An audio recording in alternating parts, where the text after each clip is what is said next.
how often do we hear the students that we work with described in any of these ways?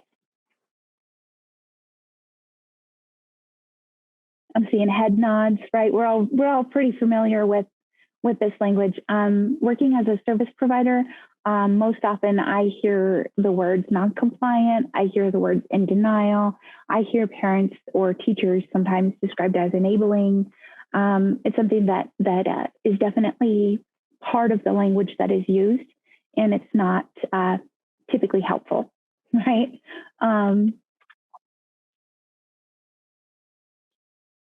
One thing that I like to kind of center around language specifically is that language is constantly changing, right?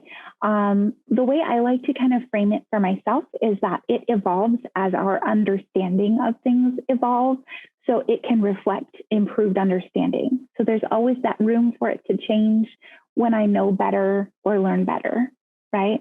But it can either serve us or it can limit us. What's some of the ways that you guys find language limiting when you're serving students right now?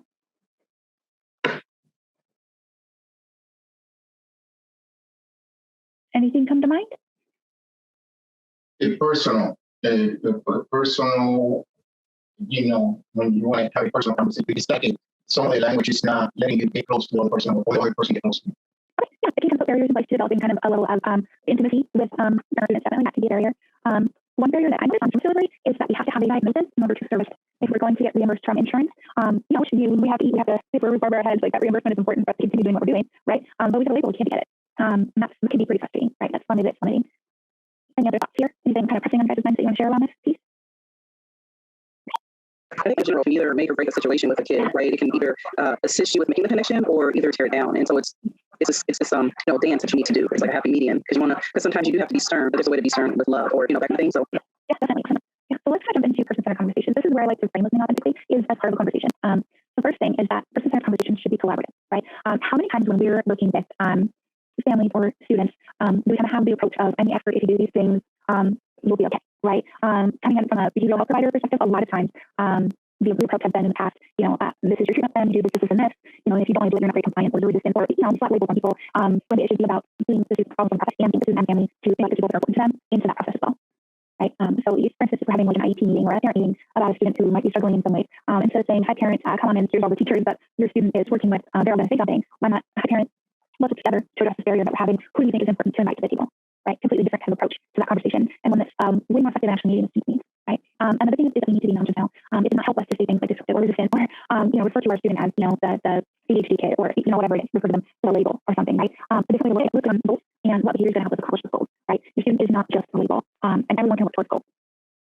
And then we need to be strength-based. There's always strength to build on in the students, their families, and their community. Again, historically, in service delivery, it's methods-based, right? This person can't do these things. This person struggles with these things. Instead of looking at what we can build on, what's already there. Right?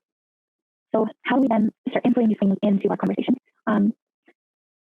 One of the things that's really important is treating our families like they are the experts as well, and treating our students like they are the experts as well. It can be really sweet families to come into a meeting where you've got people full of better experts, right? And then, it kind of makes you feel where they're just the student, and not much of what they say is going to be heard.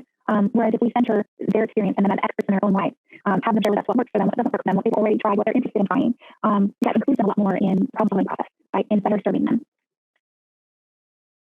One of the things I've been so lucky to be able to actually build a program from the ground up was what I'm doing here. And one of the things that we've really done is try to center the needs of our community while we build the program. So the first thing that we did was actually solicit information from the communities that we're trying to serve about, what their needs are and that, and then build a program around that. And what we learned is that there are a lot of barriers to access to care for our students. There's giant wait times, there's insurance problems, there's barriers with time off for parents. There's all kinds of barriers, and those barriers are addressed well when we bring the services to the students in the school. So that's what we're doing is building a program in schools.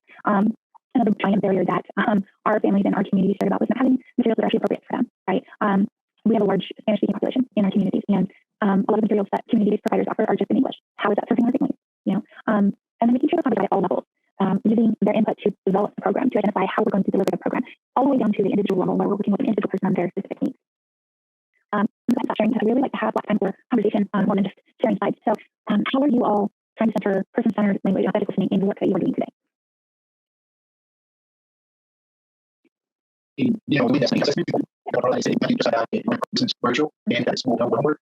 It was very common to, for example, no internet and no computer, and so and they they work in the field, they're working in the field. One of them has to stay home, the other one has to go to work and work tons of hours. And if the parents staying at home, not knowing the language, no transportation, it was hard. Very hard. Yeah, a lot of the barriers here, specifically what you're talking about with lack of access to internet, all of those things. Yeah, I definitely can identify those barriers over here as well. Yeah. What about your initially? What are you guys doing? Right now, I'm just looking at the wording, because many times is our deficit when you're sitting around the table, but having courage to speak up in those environments and offering that teachable moment for someone else to say, well, let's look at that in a different way or something like that to try to bring others along, I think is important. Yeah, sometimes we do have to be the person that's having a brave conversation, right? Being able to say, hey, let's change the language that we're using. What's a different way we can focus this percent of the conversation? That's awesome. Yeah.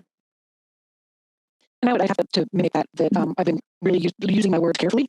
And then I also have learned that I need to be polite. I love that so much because that's really what something listening is about, right? Is I should not be the person talking as a provider. I should be the person with my mouth closed listening to what the needs are, right? That is just being quite so important. Yeah. Another thing that I really want to touch on this is we're really actively soliciting the input from our families and our community. A lot of times I hear from educators, the parents not coming into the school, the parents not responding to my phone calls, the parents not responding to my emails. The onus is very much based on like the parents or the students not coming into the space where I am, right? So how can we go to the spaces where they are to get their feedback and to engage them? That's funny that you asked that because we have an event just before school starts, and we actually helping the middle school that the whole administration left. So we talk about administration, teachers, and so we take the opportunity to give them a tour around the community in the community that we serve, where the middle school have most of their students, and see them how in the conditions they live, going to certain hidden roads and all that. And then we also invite the parents in the community to cook the culture food that is from that community. And so we're going to have a conversation. So the teachers are going to see the community they're going to serve, and also taste some of the food, the local food. And we're going to have a short conversation. That's supposed to be an hour and a half the lunchtime, because I know the teachers are going to be busy. We have to try to get school stuff. Going where they are engaging with the community. Right. Another work that we did when we were trying to solicit input was we went to different community centers, we went to churches, we went to the places where our families are, and tried to engage conversation in those spaces, like that, in spaces that weren't connected schools, an area that some connected schools because there is some trauma related to some of the schools. A lot of school observations, a lot of survivors of boarding schools, and so the school can feel it in unsafe to some of our families.